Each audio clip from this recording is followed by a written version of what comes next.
Let's start in the name of the Father, Son, and Holy Spirit. Amen. Ring out your joy to the Lord, O you righteous, for praise is fitting from all the upright. Give thanks to the Lord with a harp, with a 10-string lute. Sing songs to the Lord. Sing a song that is new. Play skillfully and shout with joy. For the Lord is upright, and all God's works are to be trusted. The Lord loves justice and right. God's faithful fill the earth. Behold, the eyes of the Lord are on those who fear him. We who hope in the Lord's faithful love to rescue our souls from death and keep us alive in famine. Our souls are waiting for the Lord, our God, our help, our shield. In you do our hearts find joy. We trust in your holy name. May your faithful love be upon us as we hope in you, O Lord. Amen. Amen. So that is from Psalm 33. So this class, I did have something else prepared, but now I prepared something different. And what I just wanted to take was generally questions and answers, but to be honest, I asked you to email them. To be honest, only 4 people emailed. So, but luckily, I just think this is funny, all 4 had the same questions. And so really I'm kind of working off that, more or less, but we can change course. And the major question they ask is, how do you respond to the spiritual but not religious? When people say, you're religious, I'm spiritual. How do you respond to that? Well, and I do this thing, and it's not right, like, you really shouldn't lump all atheists or spiritual non-religious together because everybody kind of has their own stories. But generally, and this is me, I kind of lump them into 3 categories when it comes to religion. Because this series is on apologetics, a cultural war on religion. But you have 3 types. The no way, and either they're like products of the new atheists, or maybe them hurt by religion. But that's the no way, the no longer, and the not yet. The no longer are the ones who walked away. The not yet is, they're just not religious yet. That's who I want to work on. So here are some rebuttals. Now, I'm probably harsher in the class than I would be if I actually met somebody. I don't know if I'm really capable of tapping down my harshness. But so what do you, I mean, how many people here have had that where somebody goes up to you and says, oh, I'm spiritual but not religious? How about kids? Your own kids? Oh, raise your hand so I can see it again. Yeah, that's a majority. And your kids do it? Well, Yes, kids? yes. Well, okay, so what's a good reply? So I have a bunch of replies. One is, why start from zero? So I want to make this analogy to science. If you're going to lean on the history of science, you lean on the history of science to make new discoveries. You don't come up with your own scientific truths and then try and do science. You spend years studying math, and now here's the odd part. Sometimes science is wrong, like the whole Einstein thing, right? But you still have to learn from history. Similarly, you don't learn spirituality starting from zero. Religion means that you can start from thousands and thousands of years of human beings searching from the divine. You can stand on the shoulders of others. You don't have to start from zero. And how poverty-stricken would science be if somebody says, no, I have to throw all the scientific discoveries out the window and start from zero? You'd think they're an idiot, right? Nobody has that smart of a brain. Nobody's soul is so deep that they can discover all truth just by themselves. Not all scientific knowledge may be right now, but as we know, it may be misinterpreted or corrected over time, but nobody starts from zero. Religion means that you can inherit thousands of years of reflection rather than start on your own. My second reply would be this. I know this sounds strange, but you're not the center. And So the story of this kid who was going to college, and he's an engineer, so that kind of is part of it. So he goes to college, and he takes this Bible study. And in the Bible study, they keep saying, well, what does this mean to you? So the engineer says, why just me? What about history or the original language or the context? And in the Bible study, it was a Protestant Bible study, but they'd say, well, you just have to say what it means to you. And the engineer is asking, why am I the center of the meaning? Why am I the center of truth? If, like in engineering, you want to study engineering, you don't have to say, well, what does that equation mean to me? Well, what's original language? And like they didn't do that, so he actually ends up becoming Catholic because you're not the center. So spiritual but not religious, in a way, they make themselves the interpreter of all truth and meaning. The thing that engineer was saying, that's what's wrong with a Bible study like that. Religion adds weight. Does that make sense? You're not the center. Something greater is the center. Spiritual but not religious is you are the center of your own religion. And religion gives weight. And when I say weight, what I mean by this is that God as a concept is lighter than you. It has little effect on your daily life. But God as a reality gives weight. And when I say weight, it's a play on words. The word glory, the glory of God, in Hebrew, glory means weight, like something pressing down. When it talks about God's glory, it becomes like this gravity point around which your life swirls. You're not out of touch with God. You're more in touch with God in reality when you have some weight. And like the word glory, I just like this. The word glory, it's like a rock in the middle of a river. Does that make sense? It doesn't move. Well, you're not the center. It means God's the center. Spiritual but not religious. They can say they're spiritual, but it's like the engineer. Why do I interpret all truth from just my tiny perspective? I become the center. My third, does that make sense? Yes. Okay. My third is, and I don't have a good way of saying this, but so I call it river and banks. River and banks, I mean by this. This came up with Chesterton's analogy of rivers and the duty of banks on a river. He said, if you remove the banks of a river, the river slows down. If you keep up the banks, the river moves faster. And he says that's what teachings and dogmas do, is they help the river flow faster. Do you get the analogy? Yeah. So in religion, you inherit teachings and dogmas just so that you can move faster.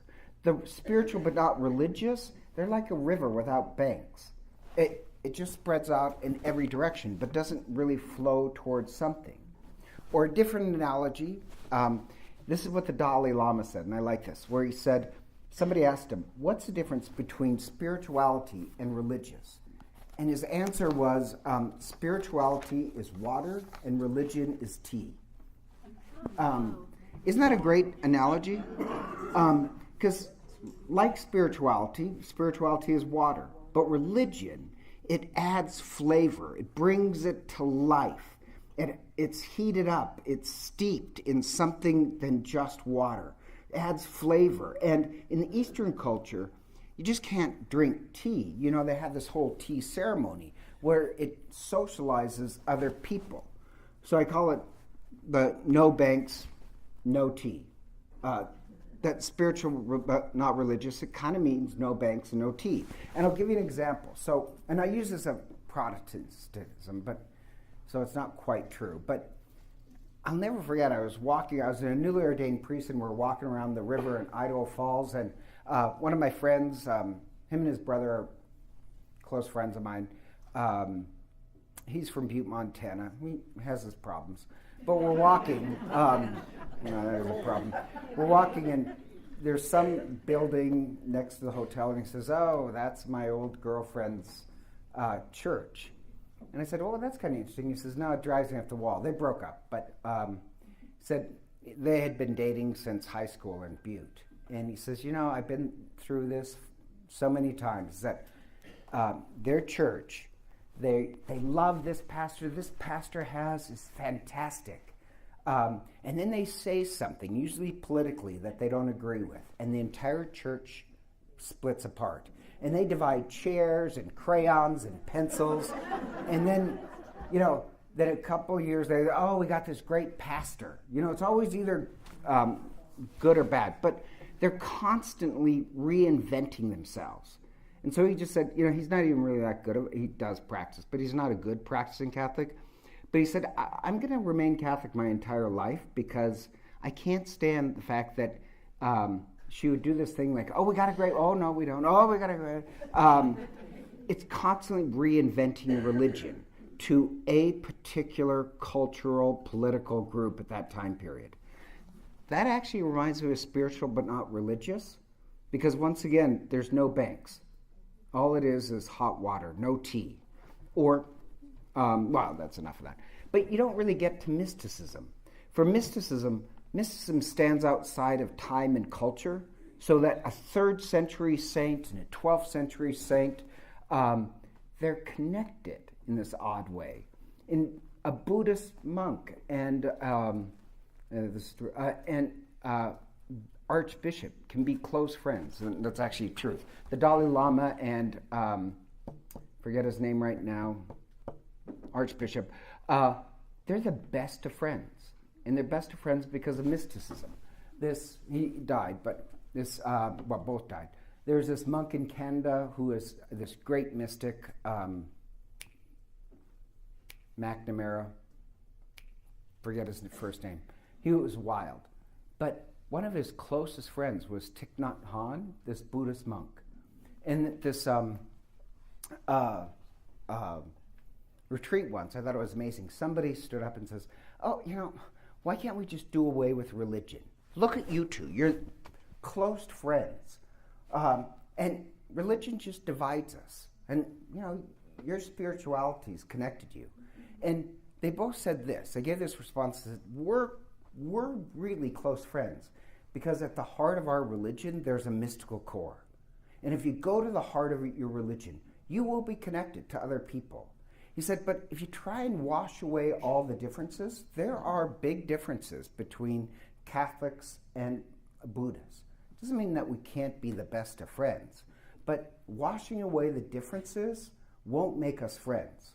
Going to the mystical core is what unites us. Does that make sense? Yes. Well, the spiritual but not religious, I'm not saying there's not a mystical core, but it's so much harder when you have to start it. It's no banks. Does that make sense? No tea, which you can get. You have to do it all yourself. So that's what I call my no banks, no tea. Does that make sense? Yep. The other one is, you could say you're religious but not you're spiritual but not religious. And the little problem I have is that when you say that, when somebody says that to you, don't you think it's kind of like this smugness of, I'm spiritual but you're religious? As if, you can't be spiritual and religious at the same time. And here's the thing. Spiritual but not religious, what benefits does it give you? Several studies on those who practice religion, it makes people's lives happier and live longer, less depressed, lower blood pressure, lower divorce rate, lower crime rate, lower addiction rate, lower domestic abuse. Spiritual but not religious has this lack of commitment to a community, to a way of life. And so it melts away in non-practice. And non-practice means no real benefits. So spiritual but not religious doesn't have much going for it. Studies, practicing religion, has something. My fifth argument is, what the heck does that mean, spiritual but not religious? I don't even know really what that means. I know what religion means. The word religion technically means to bind. Religion means relationship. If you're religious, you're already spiritual. But if you're spiritual, that doesn't mean that you're religious. So does that make sense? Like, religion means to bind together. What does spiritual mean? I have no idea what that means. seriously, could somebody define what it means to be spiritual but not religious? Is that the people who don't say God, but they say everything comes from the universe? Oh yeah, that's or really the common. energy? Yeah, they don't use the word God. They do use the word universe. But I don't really. There's no definition to that. It's like the word stuff. Like, what does the word stuff mean? I think they're rejecting the structure. They don't want structure. They don't want. Right. But that's defining yourself on a negative. I don't want structure. I know what religion is. Religion means binding together. But still, if you say rejection of, that's still not a definition. I don't have the definition, but before this class, I never knew that spirituality and religion were separate. I thought they were. No, what I'm saying is that if you're religious, you are spiritual. Yeah. But if you're spiritual but not religious, what does that mean? I didn't even know that. I don't know what that word's like. In the Bible, the word shalom, and I mentioned this, we translate it as peace, but that's actually a really poor translation.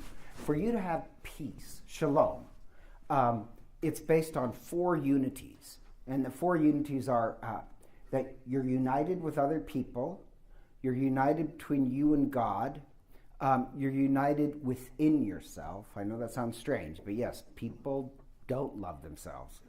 And you're united with the environment. Last one sounds strange, but that's a very, what's that? That's creation. Well, creation, kind of, yeah. Like the Old Testament makes this big deal that your sins even affect creation. And I'll never forget this. We dropped one, when I was at the U of I, we dropped off one kid and then going to the next house.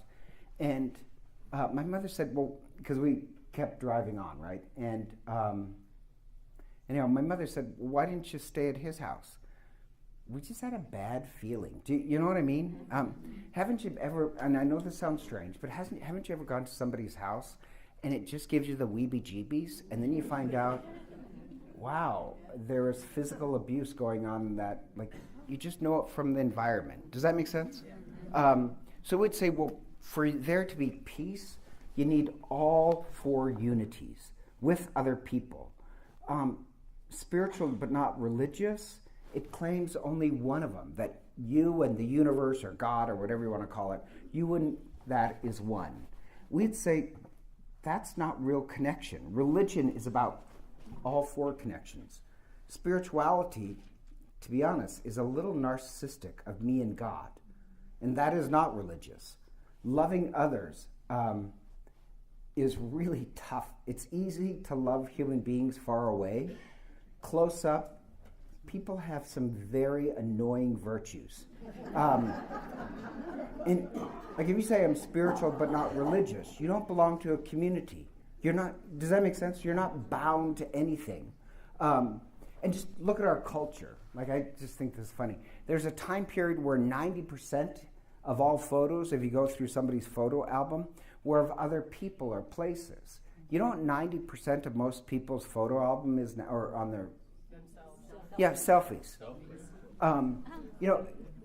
That just is so... Religion means binding. Religion means relationship. We're bounded by several relationships.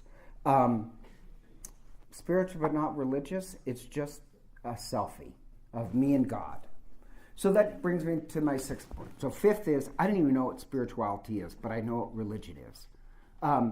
And this is kind of a repeat, but 6 is the need for community. There's the 2 opposites, communion versus selfishness. And there's this problem of depression in the United States. There's this book, I haven't finished it, but I will. It's called Bowling Alone by Robert Putnam. It's a seminal work. It's really good. But it shows how modern society, we've become very self-involved culture. And the stats on depression and suicide are skyrocketing.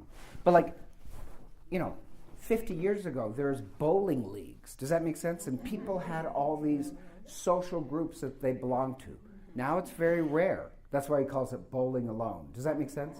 Most people do everything alone now. And I love this book. I actually want to do on the book review class in the summertime, Lost Connections. I really liked it. This guy who's suffering, he's an atheist, but he suffers depression. And the cure for depression is all these connections. Think biblically. When he discovers people have connections to other people have less depression. People who have connections by regular prayer/meditation, less depression. Even connection to environment, it's called the biophilia effect. Walking among green lowers depression. There's I think 7 in the book, 7 connections. Well, I just mentioned that because his depression comes from such isolation. We're meant to be in community. The other book I love this book, was called The Big Potential. Love that book. I want to do a book review on that. Did anybody read The Big Potential besides me? Anybody? Okay. What's that? Oh, you always have. Maxine, I can't tell you how many times you have some. Her name's Angela. The author is Sean Aker, The Big Potential. And The Big Potential is community. And he's a psychologist, but he starts off the book by noting, just love it. Well, now, do you mind if I tell this story? Okay. So it starts with this strange story about this biologist who, I forget, 100 years ago, is paddling through the Amazon, and he sees this tree just light up and then go dark.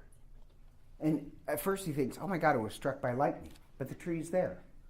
And he was supposed to be back in the encampment before dark because, predators. And he's all alone, and he sees this. And then he sees another tree light up, and then another tree light up.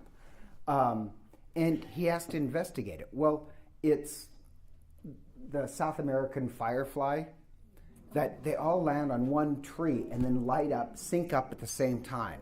Does that make sense?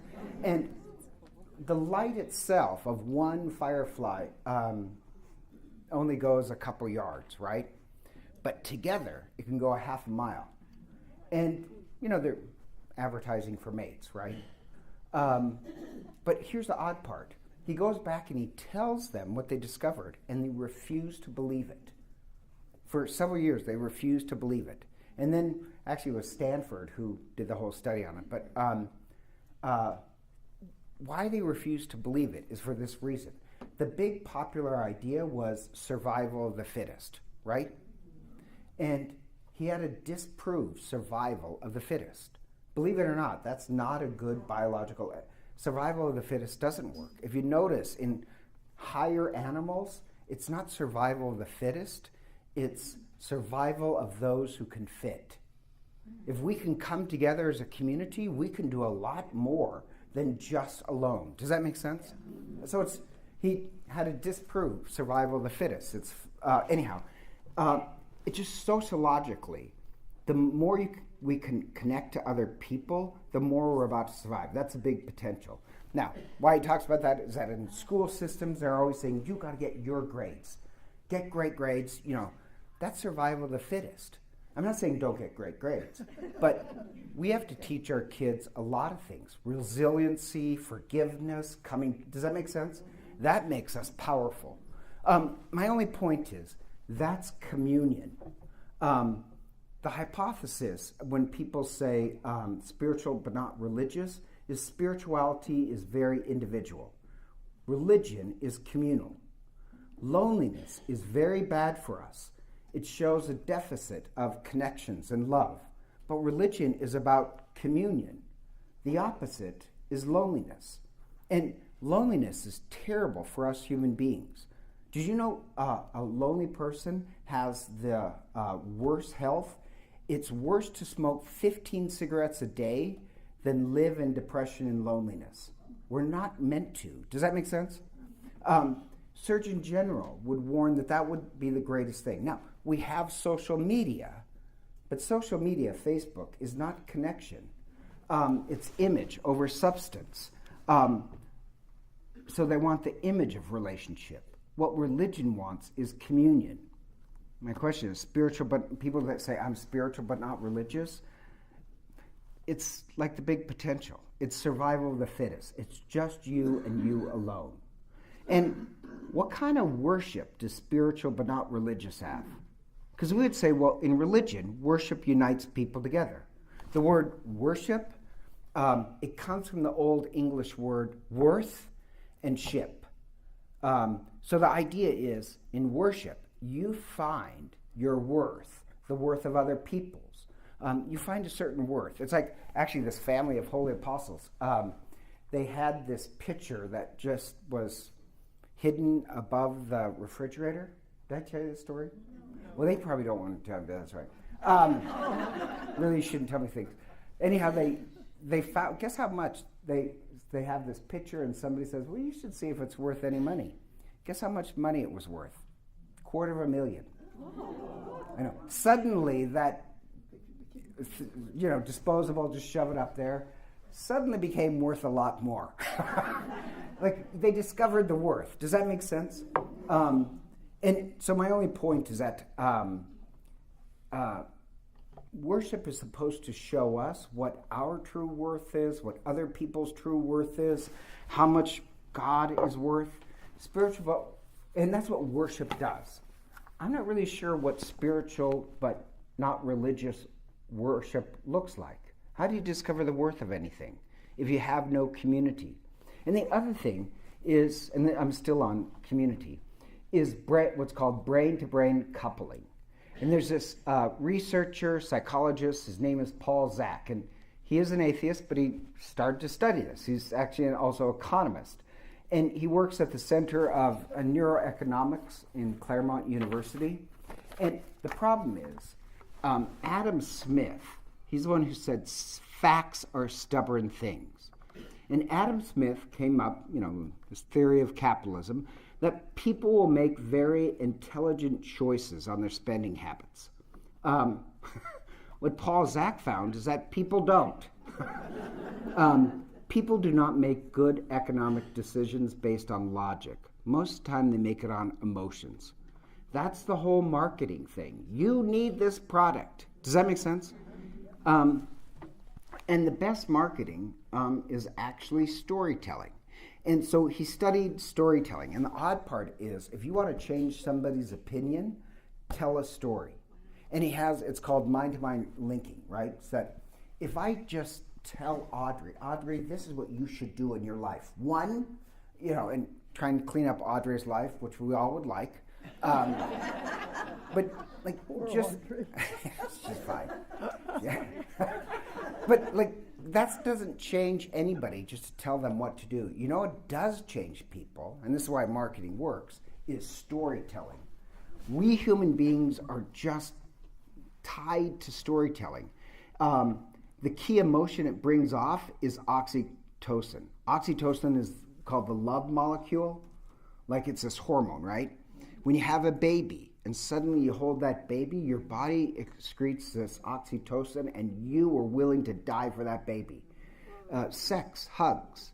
And here's the odd part. You can even adopt a child and it still floods. It's an odd thing. Once you love that child, your body floods with oxytocin. Normally, your blood level of oxytocin is near zero. But there's certain activities that can increase your oxytocin level. Even a tiny bit is a hug. Another one is storytelling. That's really odd. That raises your oxytocin, so our minds link up. Another one is worship. Isn't that odd? It's a bonding hormone, but when we worship, we link together. So this idea of a free-for-all, that you can just be spiritual. It's a free-for-all, but it has no freedom. I mean, we're on to the con now. To truly be free, you have to be united with other people. You have to be bound to other people. Without unity, the human family is doomed to failure. To truly be free, we need each other. To change, we need to tell really good stories to each other. What story does the spiritual but non-religious, what mind do they sync up to? Does it, like, how can they have any increase of oxytocin scientifically if, what do you give yourself a hug? There's no linking. And religion, it's impossible to do alone. Even in the Old Testament, this is Judaism, it would be literally impossible to keep all the laws of the Old Testament as a single individual. I mean, just think about it. If you know the laws of the Old Testament, some have to be performed by a woman. Take the Passover. Who lights the candle at a Passover meal? If you want to keep all the laws of Old Testament, the only way you can do it is as a community. You need men, women, children. What's that? Oh, I thought you said something. So anyhow. You want to say something? How do you spell that word? Oxy something. Oxytin. O-X-Y. I'm going to look it up. Okay. What did I say?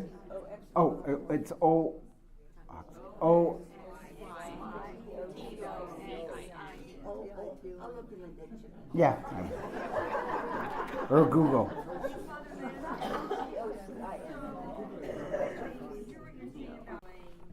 Okay. How do you explain hermits and Trappists? But still, like, if you actually look at when somebody chooses to become a hermit, and the first writing on this is actually from the book of Lismore, Ancient Celtic Society, this is really bizarre. In ancient Celtic society, you needed some people to be hermits because that's a gift not to them but to the community. Because if you go now, think about this. If you're part of this, like, you need some people. Yeah. Okay. Yeah. I see what that sounds like. Yeah. Okay. Yeah. Okay. I gotta tell you. I should say that. Yeah, because I know a lot of deacons who should become hermits. No, I didn't mean like because they're obnoxious people. But think of it like Thoreau. Thoreau gave great insight into American culture by stepping out of it. Does that make sense? So the Irish say the same thing. You need some people to be hermits in order to anchor the community. The same way Thoreau became an hermit for a couple years, gave us great insight. Yeah, so sometimes the community, you need hermits. But that's a hermit helps the community. It's not a rejection of community. The Trappists, keeping a vow of silence, they're trying to gain some weight in their soul that the rest of us don't have. Not everybody's meant to be Trappists. So back to the Old Testament. To really keep the laws of God, you can't do it alone. You need a community. We even need hermits. We need monks, but not everybody has to become a monk. That's true. That's why people who I do admire, like he doesn't come now, but because he only comes on Sunday. But it amazes me. We had like snowpocalypse, and it was daily mass. It was snowpocalypse, and Dr. Geever, like I literally said, don't come to mass. Stay home. And he showed up with a walker, and there's a snowbank. I'm walking over, and he just charges a snowbank and goes right through it. Like people still need community. So basically, there's no part of the Bible that has this privatized notion of faith. In 6,000 years of history, we have no privatized faith. No evidence of that. Of the 5 major world religions, there's no privatized faith. It can be personal, but not privatized. The idea of religion not affecting your public life and society really only started with John Locke. That's a very modern idea. So we'd say, well, what is the kingdom of God? In fact, have you ever heard this phrase? It drives me up the wall. And I always correct people. Well, they'll say, well, the kingdom of God is inside you. Did Jesus ever say that? No. He never said the kingdom of God is you. He said the kingdom of God is among us. If you want to find the kingdom of God, you have to be with other people. Does that make sense?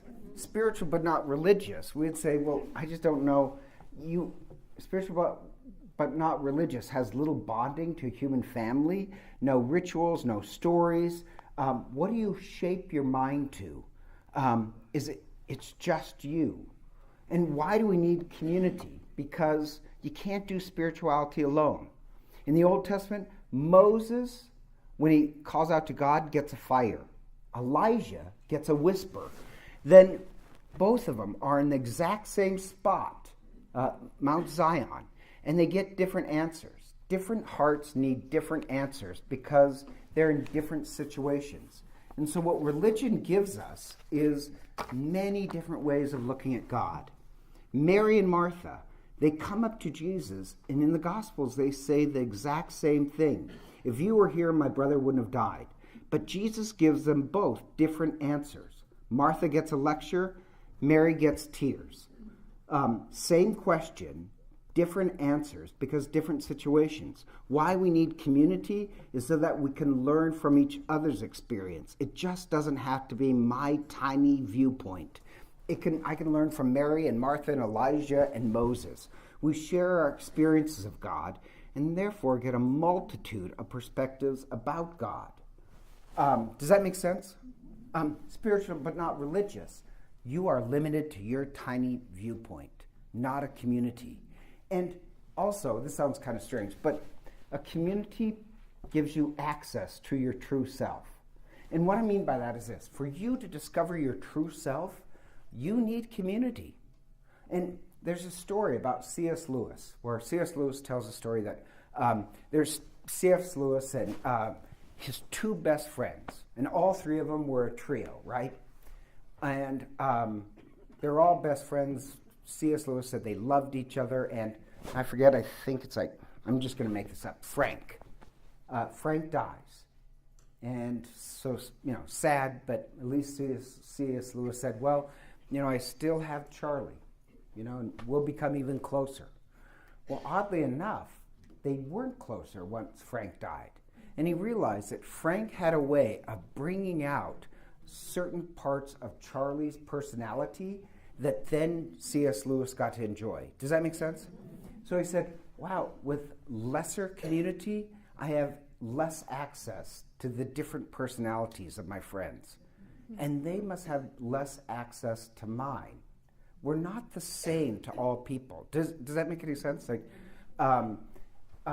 to become our full selves, our true selves, more than one person can bring out, or more people bring out different sides of our personality. So you need a community to find your true self. The spiritual but not religious, they have no accountability to a community and even less access to themselves. So I got in this argument with this one of my friend's children, this girl. She stopped by the house. Anyhow, we were close friends, and this did not go well, and it's my fault. Both of them stopped by the house, and so I was like, oh, and I know her daughter's one of these spiritual but not religious type. And it's my house, and I know I have an issue, but her daughter started to make insults about the Catholic Church. Well, it's my house. I don't have to put up with that. And I wasn't mean, but she starts this, well, I'm spiritual but not religious, and then makes these insults about the Catholic Church. And I said, well, what community do you belong to? Now that's a sore spot because I know she already has a few friends.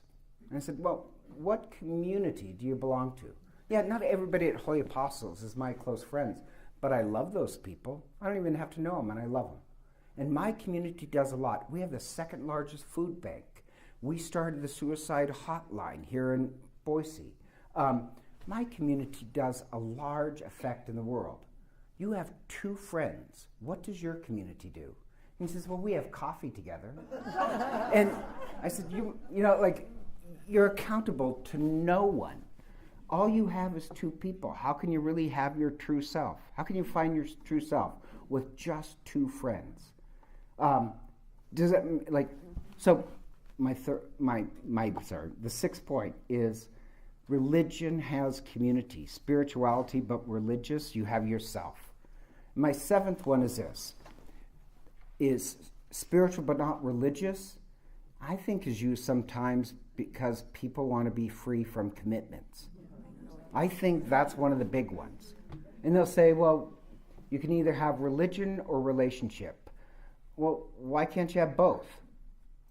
Technically, the word religion means to bind to other people. But not just bind to other people and God. It also means binding, even though you can hear it in the word. It means, yeah, I've lost a little bit of freedom. They try and diminish religion just as a bunch of rules and regulations and rituals. But rituals and rules, they keep relationship alive. Is it really possible to keep rituals and relationships alive? And what I mean by that is this. If you say no, think of this. So this guy who was recently married, I just think this is funny. And I'm sure every married young man has to go through this. So he was, I forget what he was doing, but he was late getting home because he got sidetracked with something he wanted to do. And he got home and his wife was furious and says, where were you? I was worried. He was like, but I was just, no, you're married now. You should have called. Does that make sense? I tell the great story. I think this is hilarious, but I'm a horrible person. After my sister got married, they had a kid, and they come to Boise, and he goes out with some of his U of I friends. And they really put one on, right? They put one on, and he didn't come home till the morning. Now, she's at home at my mom's house with a baby. So this is not going to end well. So anyhow, so he gets home, and she has a real anger problem. So when he goes home, they go into the basement for a little discussion. And you can hear my sister through the floorboards yell, when you got married, you had to stop thinking as one and now as two. And now that we have a child, you have to learn how to think as three. You're no longer a senior at the U of I drinking with your friends. It was just a great speech that was coming up from the floorboards. So he learned. But yeah, the moment you're in relationship, you're bound. Does that commitments have that? Or this sounds strange. This one guy, I like this. He said, it's an unwritten rule. So he is often on the internet in the evening, I don't know, doing something. And his wife came up to him and says, I need you available at night to help put the kids to bed. It's too much work for me. And he said, that's just a rule in our house, that when it's bedtime for the kids, we both have to put the kids together. That's just a rule. It's a binding. Does that make sense? But relationships have rules, but they also have rituals that make them exist. Another one he said is that he has a date night with his wife. Married couples need date lives. They need to have these rituals.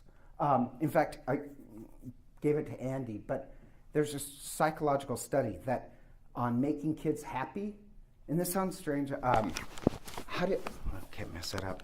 It'll kill me.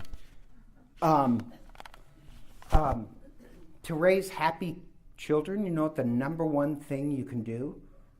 Fall in love with your spouse. Now, that sounds kind of strange. And even Midge, I don't know why I said even Midge, but Midge in the office said, and I was surprised by that, but Midge said yesterday, he said, I remember when her mother said to her, your dad is my first obligation. He'll be here long after you. I will love him longer than I'll be with you. And Midge as a child was like, what? That seems unfair. I should be the center of your world. The best thing a parent can do, one of the best things a parent can do, is have a great, loving relationship.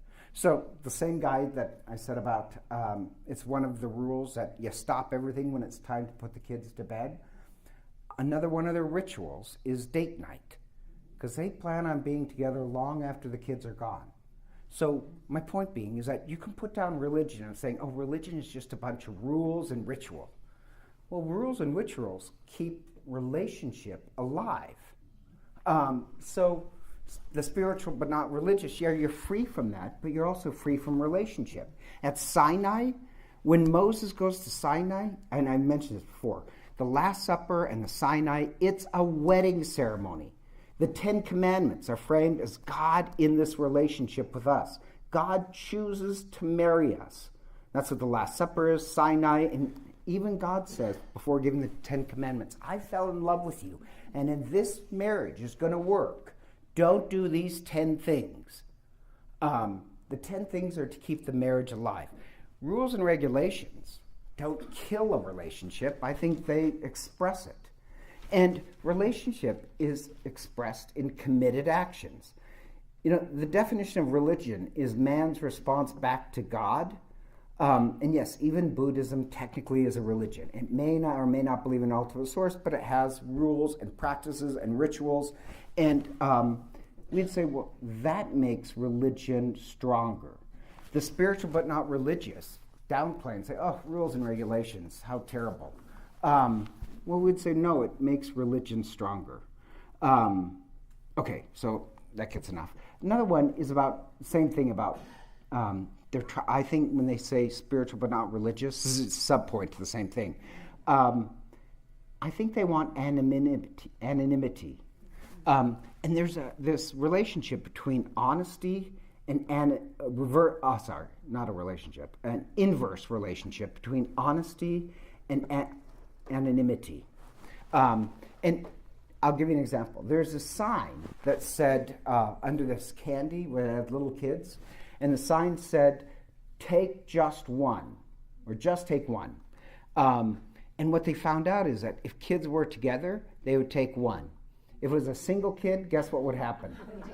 They'd stuff their pockets. Now, the odd part is, anonymity makes us less responsible. Does that mean, and I know this sounds horrible. This sounds really horrible. People are more moral if they're in a committed community. I know this, I'm just a terrible driver. I'm a terrible driver. Even like this kid at St. Ignatius, he's in 6th grade. He raised his hand. I was teaching class. He says, I saw you drive. You're a terrible driver. I know. It's not mean. I'm just not a good driver. Not everybody, I hit curbs. And I'm not a good driver. But I really would never want to do anything like cut somebody off, but I'm sure I have. I just didn't even realize it. Does that make sense? Yeah. And what really upsets me is, to be honest, I have BK license plates, which I'm if you have a bumper sticker that says Our Lady of Grace, for God's sakes, people know who you are. And the odd part is, those little things, it declares who we are, but it also, we lose our anonymity. And have you ever noticed this? I used to travel, and when I was coming back to Boise, suddenly when you get to the Boise, gate, the plane going to Boise, I swear to God, people are much more polite. And so I was talking to, I forget where, I think I was in Chicago, and we're in this gate headed to Boise. I said, why do you think people are more polite when they're heading to Boise? And this guy said, because we know each other. Or my cousin knows you're I don't think we're more polite. I just think we lose our anonymity. And so, but if you can say I'm spiritual but not religious, I belong to no community, that's a way of hiding. And lack of commitment is not the same thing as true freedom. Like a fish thrown out of the river and put on the grass, is it free? No, it's actually lost its freedom. To be free, you actually do need to restrict yourself. At least restrict some of your given nature, where you have to behave. Once the fish is put back in the water, then it's free. Or this, I like this interview. And it's from this French writer. But now, here's my point. To truly be free, you need to be you need commitment. And so this French writer said this. I thought the reporter asked, have you lived the life you've wanted? And the Frenchman says, yes, I have lived my life to be free. Reporter, then you had the freedom you wanted. Well, I was not free when I was in love with somebody, but fortunately I haven't been in love very often. No, I just thought that was telling because, wow, love does limit your freedom, or a type of freedom. The spiritual but not religious. It reminds me of the French writer who wants to be free, but also realizes that if he's in a committed relationship, you're less free. What they want is no constraints. Does that make sense? That's not the same thing as free. It's far more superficial. Does that make sense? So even Jesus loses his freedom, the freedom of godhood, when he chooses to become a human being. Love loses its freedom for liberation. So like even St. Paul says, love constrains us. So in this odd way, love sets us free, but it also constrains some of our actions. I think part of the spiritual religious relates to this lack of commitment. They want to be free from restrictions. But to truly be free, you need restrictions. And I'll give you one more example by that. So when I was growing up, I was on swim team. And we would practice an hour before school and an hour after school. We were AAU. The YMCA was very serious. I loved it, loved the self-discipline. I love regulation. So I learned how to swim, right? And I had to sacrifice a lot to be part of swim team. So we were talking to Patty Blazek, and Tom Blazek, her husband, doesn't know how to swim. And Patty said, great. If we ever take a cruise and the ship is going down, you know who's getting the life because he doesn't swim. But if I couldn't swim, then that means when I went to Hawaii or Florida or Costa Rica, I really couldn't enjoy the oceans and rivers. So yeah, the restriction of numerous practices allowed me this freedom to go a lot more places. So we'd say, well, really, you need restrictions for freedom. Lack of commitment is not freedom. When people say spiritual but not religious, I think they just want to escape obligations. Sometimes. So, so that's 7 ones. Another one already mentioned is when people say, I don't believe in organized religion. Has anybody ever said that? That's another kind of cultural war. And my joke back is, we're not that organized. And by the way, I forgot to mention this. Even with Catholicism, we have a lot of rules and regulations, but there's always a backdoor rule. That's the odd part. There's a lot of, even canon law, there's always a backdoor for every situation. And canon law says if you have a penalty that restricts people, you make the circle as small as possible. And if you have a benefice, you try and interpret it to the largest amount. Does that make sense? So we have rules and regulations, but we openly break them. When they say organized religion, think about this. In the Old Testament, God always works through human structures, family, worship rituals, the Davidic kingdom, the priests, keys to the kingdom. God just doesn't work as this idea floating around. He works through a structure. And even nature, life itself, works through structures. Trees, skeletal structures. Life doesn't exist as this floating form.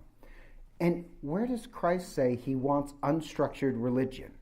He says the opposite. He says several times, I want to build a church. He names the 12. The 12 is after the Davidic kingdom. I told you before, the Davidic kingdom had 12 governors. The head governor had keys to the kingdom.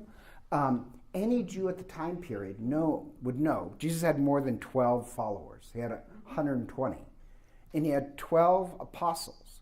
Any Jew at the time period would know, oh, he's fulfilling the prophecy of resurrecting the Davidic kingdom. He uses all these symbols. Not going to go into that, but that's a structure. Even Jesus says he wants a structure. Christ makes a big deal about this kind of stuff. In the New Testament, nowhere does it say the apostles went around and started new churches. They continued to build the church, one church, established by Christ. They weren't just spread out saying, we believe in spirituality but not religion. They were spreading structure. Does that make sense? One more, because we've got a couple minutes. Have you ever heard people say, well, if you say you're Catholic or religious, they'll say, well, I find God in nature. And I know this sounds kind of strange, but are you saying I don't? You know that? I know that's my strange rebuttal. Are you saying I don't? Are you saying St. Francis, who was a deacon, belonged to organized religion, didn't find Christ in nature? He literally could talk to the animals. It's kind of this pompousness to say, oh, I find God in nature, or I find God on the ski hill. You can't say this because it's rude, but I always want to say, well, I never knew God could be found in nature. Well, of course, but there's no commitment to the divine on a ski hill. Does that make sense? It's easy. It costs nothing but entertainment. And you call that spirituality? Religion, yeah, it's a binding. It's supposed to challenge our sins and demand that we do better. The ski hill, it doesn't do that. It's just entertainment. So when they say, well, I find God in nature, what, we don't? Is that, does that make it? We just find a lot more. Okay, so does that make sense, like cultural attacks on religion? I know I only went over 3, but want to raise it to questions? You guys have. Oh, hold on. She had her hand up. Other than the answer, why not now, how do you answer not yet? Oh, the not yet one, I think you have to kind of show them that, wow, religion has these benefits. I can't tell you how many times in RCA, somebody comes and their life is enhanced by it. You can really only show that. And here's the other, I told you a story, this bishop from California one year found out we had this huge RCA program. So he called and said, wow, I want that from California. So he said, could you send us your syllabus? You think people are joining because of a syllabus? People join because of a community. They want to be part of a community.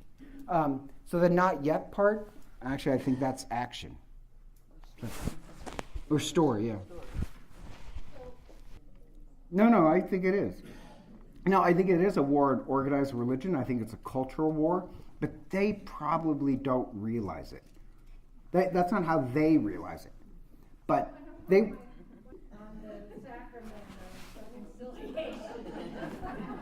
They just don't want to go. And so, I had a friend who, she was walking with some friends of hers who were saying, oh, you Catholics believe you have to go to a priest. And she says, well, no, I don't believe it's a man I have to go to. But, yeah, if I want to confess my sins to Christ, I actually have to say them. How often do you actually name your sins? You just presume God's forgiveness. We Catholics take a lot more serious. And they all said, yeah, I guess I really don't name my own sins. I just, they're really honest about it. Do you want me to reply to that? Sorry. I shouldn't have food in my mouth. Now he's going to reply to it. You shut your mouth. The Jewish and Catholic way of liturgy is dialogical. So have you ever wondered why there's this always response back and forth? It's because when the first reading is being read, or the gospel is, when you reply back, that's a promise that you'll do it. The Psalms are dialogical because religion is not a monologue. It's a dialogue with God. It's both speaking and listening. So when the priest says, keep your mouth shut, that goes against the liturgical idea. I think she's talking about... I know what she meant, but that's a stupid thing to say. No, I want to go... For a priest, that's a stupid thing to say. Now, yes, when you go into church, rather than say shut your mouth, why not say show reverence? But here's the other thing. Like we have an adoration chapel, we have a day chapel, and when I was growing up, that's true. But our churches were, I was thinking about that the other day, thinking of when I was a little kid, I thought the church was so big, huge, that we belonged to. And you look at it now and it's like, it holds about 300 people. Ours holds 1,500. And when you get that much and you have community together, people love each other and they want to say hello. Community and I want reverence, but you should greet people. This woman had a funeral and she was kind of an introvert, her husband was. And I was setting up the funeral and I said, well, who do you want to do the reading? She says, the only community I really have are those I sit around. That's the only community she had, was the people that she sat around at weekly mass. Those were the people she loved, her community. How could you not greet those people? Now, I don't think it should be a free-for-all. I think it should be subdued enough to let people pray. And I do think we've lost something in the United States, just generally, for reverence. So I'd make that argument, but to expect 1,500 people not to show love and sociability is stupid. You just want to make sure reverence outshines the social aspects. And when you have an adoration chapel where almost 24/7 you can go in a door in silence, or a day chapel where they're praying the rosary, to expect musicians and all those setting up for Mass at that 1 hour you want to pray in silence, I find rather self-centered. Why don't you go to the adoration chapel? Why don't you go, so I'd make the argument for reverence, but also in between Masses, that's when you're going to get a lot of activity and running around. If you want silent prayer, we have places for that, but not 10 minutes before Mass. Well, the Mass is a meal, too, and I know our meal, we talk... Well, you're Lebanese, yeah. You said you're Lebanese. There's a lot of talking. And the Lebanese, they talk at the exact same time. So, no, I'm not joking. I was actually at a Lebanese dinner once, and they were literally all talking at the exact same time. And they were tracking the conversation. And I'm a high introvert, so to be honest, after 10 minutes, it's I need to go home. No, you do, don't you? You and your sisters, you all talk at the same time, I bet. Okay, any other questions? I can go on to another subject. Yeah. When someone says that they don't have religion, they have spirituality, I think they want to change the subject because seldom do they get challenged. That's true, yeah. You can't challenge. If I say I'm Catholic, I immediately let you know kind of where my morals and standards are. And I can be judged on that, even convicted sometimes. But if I say I'm, spiritual but not religious, there's no yardstick. And you had mentioned both Einstein and engineers earlier in the class. And, I'm an engineer, and we have our own interpretation of Einstein's theory of relativity, which says the more money you have, the more relatives you find.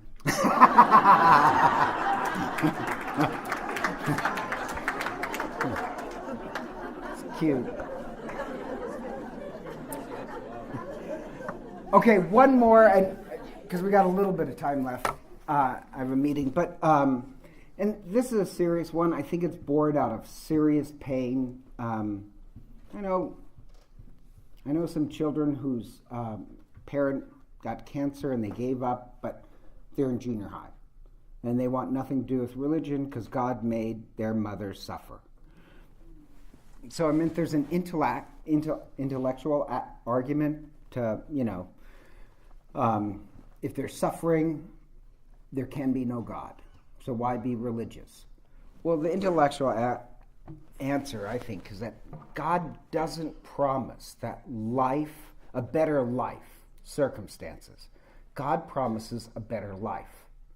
Her mother has a great life, a great marriage, and a great community, and she practices religion. It's not a promise for better life circumstances, it's a promise for a better life. And unfortunately, like the gospel prosperity, that, if you worship God, he gives you a full head of hair and money and all that, it's just a form of selfishness.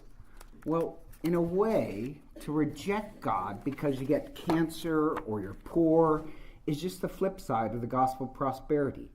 It's still, in a way, a form of self-involvement. God doesn't promise us better life circumstances. God promises a better life, a life of love, of self-sacrifice, of compassion, of humility. That's what religion gets you, not the golden Willy Wonka ticket. And here's the other thing, I also think this. Maybe some religious people, they may be religious, but they've stepped away from religion just because of anger. I think you should allow them that anger. If somebody's been suffering cancer or something, maybe they're mad at God and mad at religion, but maybe that anger is necessary for them to go through. I don't think you should really have a reply to that kind of thing. I know that sounds kind of strange. I think you should let them go through it. My aunt, so I lost a nephew when I was, he would have been in high school. He was a great guy, just shining example in our family. Died to cancer, they fought it, but he lost. And my aunt, one of my favorite aunts, she was so angry. There's just a lot of anger. Her and her husband, after the funeral, really didn't speak together for about 5 years. They stayed married because they had other kids, but it almost broke up their marriage. There was always this anger. And my aunt stopped going to Mass. She was so angry at God. Now, this sounds kind of strange. They got over it in this odd way. I've told this story before, where their neighbor lost a son. And so my uncle says to him, if you ever need anybody, I'm here for you. I know that. I know what you're going through. And when the guy left, my aunt said, "You son of a gun. You weren't there for me." And my uncle had a great reply. He says, "I didn't know what to do. I had no idea. I didn't want to talk about it." So they just simply, and now they're happy. I make jokes because I see them occasionally, and they're always laughing. They are really happily married. But wow, they had to go through some anger. They're both practicing Catholics. But that's an anger that I just don't think you should, some people, that's not a cultural war on religion. I like to give replies back to when the cultural war on religion. I'm spiritual, but not religious. I'm against, structured religion. Some people's pain should just be respected with silence. They have to work through it. It's not a war on religion. It's their war. So I know that's not a really good one. There's also and I like this, it's called religious fictionalists. Isn't that a great, religious fictionalist? And what the heck is a religious fictionalist? So, giving an example, a Mormon who doesn't believe their theology, that when you die, you become a god of your own planet, but they do the practices of Mormonism because it's beneficial for their business connections or a stable family. Does that make sense? That's not necessarily a phony. It's a religious fictionalist. Or a Catholic who doesn't attend Mass, doesn't pray, doesn't believe in the real presence, doesn't contribute regularly, but always proclaims himself as a Catholic. That's a religious fictionalist. Or this is very common in the United States. I have a friend who's a Buddhist, a very serious Buddhist. And he got me tickets to listen to the Dalai Lama. And halfway through the talk, these Californians start to come in with Starbucks and chit-chatty. And it was really just obnoxious because you're trying to listen to the Dalai Lama, and they're there taking like selfies with the Dalai Lama in the background. And he says, they're not really Buddhists. Like they love the image. They're religious fictionalists. They love on their Facebook to say, like, I was listening to the Dalai Lama here, but they're just a disturbance. And the one thing they're not doing is listening. Does that make sense? So there's a lot of religious fictionalists. Now, this sounds strange. I met an atheist who's a religious fictionalist. That's a really odd one. Why the heck do you come to Mass if you're an atheist? And the reason why is because it stabilizes his marriage. If you practice a religion, more happiness. Like, he had logical reasons, but you don't believe in God. Isn't that really bizarre? And I just like that term, religious fictionalist.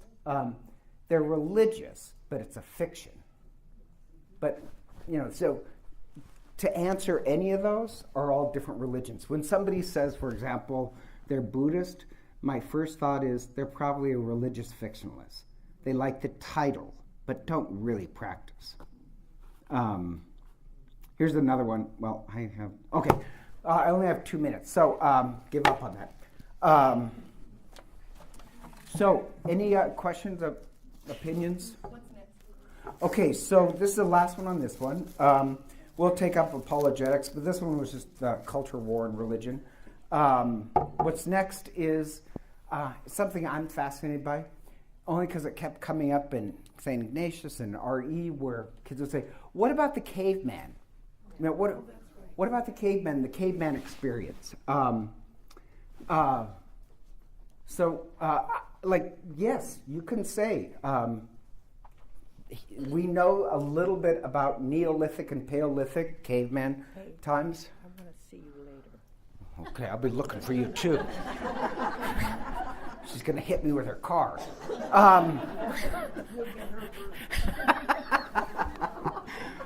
So it'll be 2 classes on Paleolithic and Neolithic religion. What does archaeology tell us? Is that starting next week or? No. Yeah. All right, God bless. I have to take off.